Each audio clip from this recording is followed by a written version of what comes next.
Por su parte, Rosa Isela Rodríguez, próxima secretaria de Gobierno, calificó de incompleta y deficiente la información que recibieron de la Subsecretaría de Capital Humano perteneciente a la Secretaría de Finanzas de la ciudad y dedicada al tema de la nómina, puestos, bajas y altas de los trabajadores del gobierno capitalino.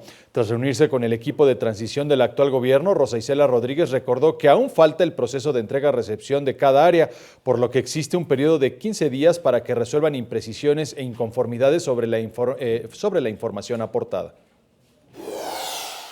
Sí entrega el disco el señor subsecretario, pero la información es de mala calidad.